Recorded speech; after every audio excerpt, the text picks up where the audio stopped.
हम खड़े हैं महिलाओं के यहाँ जो फार्म जमा हो रहे हैं, महिलाएं क्या बताती हैं और लोगों का क्या मानना है कि गवर्नमेंट अब ये पैसा दिला पाएगी या नहीं दिला पाएगी, क्योंकि बहुत ही गरीब और अत्यंत गरीब मध्यम लोगों का पैसा इस तरह की चिट फंड कंपनियों में जमा है। क्या नाम है मैडम आपका? सीमा जायसवाल। क्या करने आई हुई है आज? फॉर्म जमा करने आई फॉर्म जमा करने। किस कंपनी का? पल्स का। पल्स का। अच्छा, तो ये मेरा ख्याल 7 साल से ये कंपनी बंद है, पैसा नहीं दे रही है सर तकरीबन। हाँ, और ज्यादा ही। और ज्यादा। हाँ। क्या उम्मीद करती हैं? उम्मीद आज तक करके तो आए हैं कि शायद मिलना चाहिए। शायद मिलना चाहिए। हाँ, मिलना चाहिए। क्या कहेंगे मोदी जी को? क्या कहें, मिल जाए तो हम धन्यवाद कहेंगे। मिल जाए तो देखिए, मिल जाए तो धन्यवाद कहेंगे, जाहिर सी बात है, पैसे की बिल्कुल स्वाभाविक बात है, धन्यवाद ऐसे कहना भी नहीं चाहिए, बिल्कुल ठीक बात है। क्या नाम है माता जी आपका? सुनीता गुप्ता। हाँ? सुनीता गुप्ता। आप भी पेमेंट मतलब फॉर्म जमा करने आई थी? जी, पल्स का जमा कर दिया जी। पल्स का कितना पेमेंट है आपका? अब अमाउंट तो नहीं जोड़ा कितना है अभी। अरे तकरीबन कितना होगा, कुछ अंदाजा है? नहीं, आइडिया नहीं है। आइडिया नहीं है। हाँ। अच्छा, तो उम्मीद है कि मिल जाएगा पैसा? उम्मीद है तभी तो आए थे, धूप में पैसे की वजह से तो मिल जाएगा तो अच्छी बात है। क्या कहना चाहिए गवर्नमेंट से, क्या कहना चाहिए सरकार? गवर्नमेंट से चाहते पैसा हम लोग को मिल जाए, इतनी मेहनत में पैसा। किस तरह से पैसा जमा किया था आपने?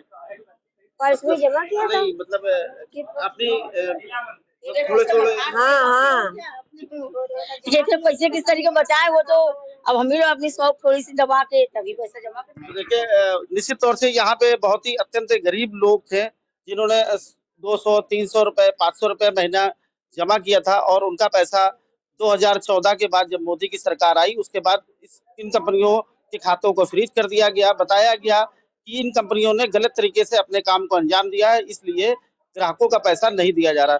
हालांकि 7 साल के बाद एक बार सरकार जागी है और उसने समस्त जिला अधिकारियों को निर्देशित किया है कि जिन भी लोगों का चिटफंड कंपनियों में पैसा बाकी है, वो लोग अपने अपने जिलाधिकारी कार्यालय में जा करके इस तरह के एक फॉर्म है, उस फॉर्म को फिलअप करे और उसमें अपनी जो आधार कार्ड है और बैंक पासबुक की फोटोकॉपी है, इन दस्तावेजों को लगा करके जिलाधिकारी कार्यालय में जमा करे। हालांकि ये बात तो यहाँ पर आकर के जमा करने वालों की है, और कुछ लोग ऐसे भी हैं जो रजिस्ट्री से भी जमा कर रहे हैं। अभी कुछ और लोग। मैडम, क्या फॉर्म जमा करने आई हैं? जी सर। किस कंपनी का है आपका? साई प्रसाद। साई प्रसाद। कितने दिनों से नहीं पैसा मिला था आपको साई प्रसाद का? 2016 का है, 16 में मिलना था। 16 में मिलना था और अभी तक नहीं मिला। जी नहीं तो और आज आप 22 में खड़े हैं, 23 में खड़े हैं, तकरीबन 7 साल। जी है ना भैया? क्या लगता है कि अब इस बार पैसा मिल जाएगा? मिल जाए तो अच्छी बात है सर, फॉर्म इसीलिए जमा करने आए। कितने रुपए की पॉलिसी थी? आरडी थी या एफडी थी? नहीं ऐसे ही था, आरटी वगैरह थी। मतलब कितने रुपए महीने की थी? 200 रुपए। 200 रुपए महीने। तो देखिए, निश्चित तौर से अत्यंत बहुत ही गरीब और मिडिल क्लास लोगों ने यहाँ पर 100 रुपए महीने की पॉलिसी ली थी, और वो तकरीबन 7 सालों से इन कंपनियों में फ्रीज कर दिया गया, जिससे आम लोगों का पैसा रुक गया था। कुछ और लोगों से बात करेंगे। क्या नाम है मैडम आपका? हिमांशु गुप्ता। क्या फॉर्म जमा करने आई आप? किस कंपनी का है आपका? पल्स सहारा दोनों का है। पल्स और सहारा दोनों का। हाँ। पल्स और सहारा ने भी सहारा नहीं दिया और सहारा पल्स ने तो सहारा छोड़ दिया। क्या लगता है कि अब गवर्नमेंट से पैसा मिलेगा? मिल जाए तो बहुत अच्छी बात है। मिल जाए तो बहुत अच्छी। हाँ। अच्छा, कितना अमाउंट है आपका? अमाउंट मेरा 10,000 और दोनों 10,000 है, दोनों 10,000 है। देखिए, निश्चित तौर से बहुत छोटी छोटी रकम है।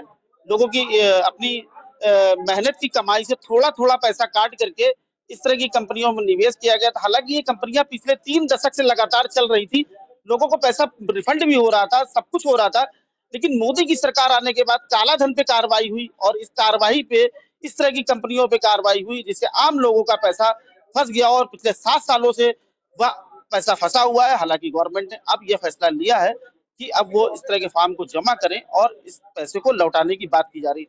कुछ और भैया, क्या लगता है कि पैसा मिलेगा? अब इसी उम्मीद पे तो आए भैया, मिलना चाहिए, पैसा तो अपना ही है ना। क्या नाम है दादा आपका? आप भी जमा करने आए? हाँ। तो आप भी आप किस कंपनी का है? पीएसएल में है और रियल विजन में है, सहारा में है। तो देखिए, बहुत सारी कंपनियां थी जिनको बंद कर दिया गया था और लोगों को पैसा नहीं मिल रहा था, लेकिन अब लोगों में एक उम्मीद की किरण जागी है और वह अपने फार्म को यहाँ पर जमा कर रहे हैं। निश्चित तौर से गवर्नमेंट को गंभीरता से इस पूरे विषय को लेना चाहिए और इन गरीब और मध्यम वर्गीय परिवारों का पैसा समय रहते लौटाना चाहिए। वीडियो जर्नलिस्ट प्रदीप वर्मा के साथ राजेंद्र केसरवानी, जन एक्सप्रेस गई है। अब हम चलेंगे जो महिलाएं हैं वो किस तरह से बोलती हैं।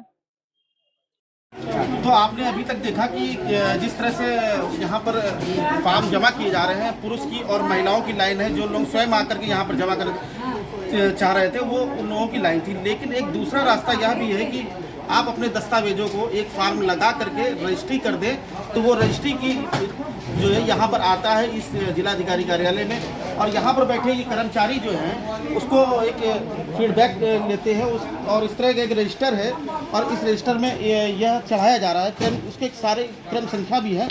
अच्छा, एक बात ये बताइए कि क्रम संख्या जो आप लिखते हैं तो इनको क्या फ़ोन करके आप बताते हैं कि इस नंबर में आपको चढ़ा है, कुछ ऐसा है?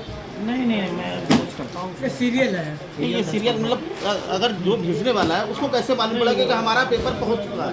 उसको कुछ ऐसी कोई प्रक्रिया है क्या? ये रजिस्ट्री नंबर जो लोग रजिस्ट्री करते हैं वो उनका जो स्लिप मिलती है वही उनकी फाइनल है। अच्छा, नहीं आप लोग फ़ोन करके उनको कोई सूचित नहीं करते कि किसी तरह से? अभी ऐसा हम लोगों को कोई आदेश नहीं है। अभी इस तरह का कोई आदेश नहीं। अच्छा, किन किन कंपनियों के अभी तक आ रहे हैं यहाँ पर फार्म? सहारा इंडिया, सहारा इंडिया। चलिए, अभी कुछ और जानकार लोग हैं, हम उनसे बात करेंगे। ठीक है, और दो प्रक्रिया है। एक तो वहाँ पर आकर के आप खुद जमा कर सकते हैं। दूसरी प्रक्रिया ये है कि आप रजिस्ट्री के माध्यम से भी अभी इन चिट फंड कंपनियों के द्वारा जो पैसे रोके गए हैं वो मिलने के लिए आप रजिस्ट्री भी कर सकते हैं। क्या है प्रक्रिया, थोड़ा सा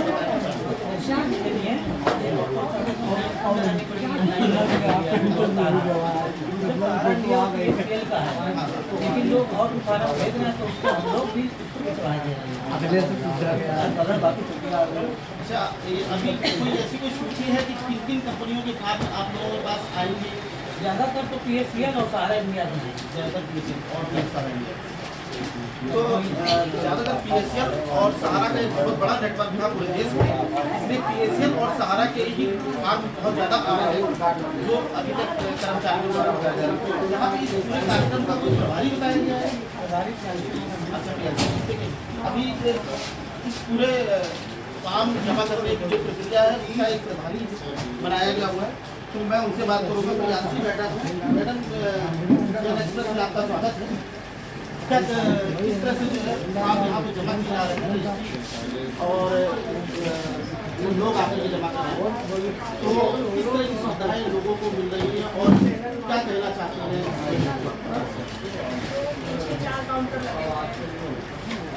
उनके लोग अपना लाइन लगा के जो जमा कर रहे हैं उनको तुरंत नंबर दिए जा रहे हैं, जिस नंबर पे जिसका दर्ज है। बाकी तो रजिस्ट्री से आप रजिस्ट्री से दे सकते हैं, स्पीड पोस्ट से दे सकते हैं, कोरियर भी आ रहे हैं 3-4, तो उनसे जो आ रहे हैं जो 20 तक बोरी एक दिन में रिसीव करी जा रही है, तो उनके जैसे भी हो रहे हैं जिस हिसाब से दिन पर दिन खुल रहे हैं तो उस हिसाब से वो 4 रजिस्टर में वो दर्ज किए जा रहे हैं। बाकी DM ऑफिस से भी जो आ रहे हैं वो भी यहीं पे पहुँचाए जा रहे हैं। तो क्या लगता है कि ये आप ये पूरी प्रक्रिया को करने के बाद किसको रिपोर्ट करेंगी कि कितने फॉर्म जमा होंगे और कब तक ये जमा होंगे? अभी कोई भी ऊपर से आदेश नहीं आया है कि ये फॉर्म कहाँ पे पहुँचाए जाएंगे, कहाँ जमा होंगे। बस ये है कि जमा करके अभी सब यहाँ पे आप जैसे दे फॉर्म लगे जब आगे के आदेश आएंगे तो उस तरीके से हम लोग को भी बताया जाएगा। मतलब अभी कहने का मतलब ये है कि अभी केवल जमा करने का ही प्रोसेस है और आप अपनी इसको स्टार्ट करते रहिए और एक रजिस्टर इसको चढ़ाते रहिए, ये जिम्मेदारी आपको दी है। तो मैडम एक बात ये बताइए कि अभी तक कितने फॉर्म जमा हो चुके हैं? करीब 15,000 के ऊपर जमा हो चुके हैं और रजिस्ट्री भी आ चुकी है, वो भी 40-45 हज़ार आ चुकी है, इससे कम नहीं है। मतलब 15,000 ये काउंटर से जमा हुए हैं और 45,000 करीब रजिस्ट्री आ चुकी है और लगातार अभी ये चल ही रहा है और लगभग अभी कोई लास्ट डेट नहीं है। अभी इसकी कोई लास्ट डेट नहीं है। समझने की बात है कि जो भी चिट फंड कंपनियों से धोखा खाए हुए लोग हैं और आप जमा करना चाहते हैं तो दो रास्ते हैं। एक रास्ता तो ये है कि आप अपने जिलाधिकारी कार्यालय में जाइए, काउंटर है पुरुष और महिलाओं का अलग अलग, वहाँ पर जाकर के जमा कर सकते हैं। दूसरा रास्ता ये है कि आप किसी भी डाकघर या कोरियर कंपनी से जिला अधिकारी को रजिस्ट्री कर सकते हैं। वीडियो जर्नलिस्ट प्रदीप वर्मा के साथ राजेंद्र केसरवानी, जन एक्सप्रेस।